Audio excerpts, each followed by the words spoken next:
উত্তর সিটি নির্বাচনে জয় পেলে সুন্দর আধুনিক ঢাকা গড়ার কথা জানিয়েছেন আওয়ামী লীগ মেয়র প্রার্থী আতিকুল ইসলাম। সকালে উত্তর আজিমপুরে নবাব হাবিবুল্লাহ স্কুল অ্যান্ড কলেজে ভোট দিয়ে এই প্রত্যয় জানান তিনি। আতিকুল ইসলাম আশা করেন নির্বাচনে নৌকার প্রার্থী জয়ী হবে। সব ভোটারকে ভোট কেন্দ্রে এসে ভোট দেওয়ার আহ্বান জানান তিনি। এ সময় তার সাথে ছিলেন পরিবারের সদস্যরা।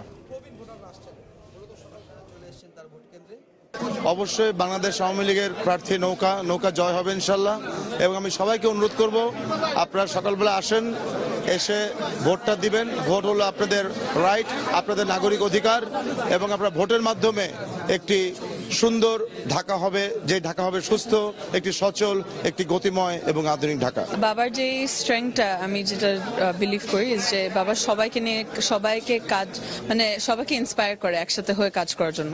So I am looking forward to that. ওটা আমি এক্সাইটেড যে যদি বাবা ইনশাল্লাহ মেয়র যদি হয় তাহলে ওই কাজটা করার জন্য I will definitely B part of that.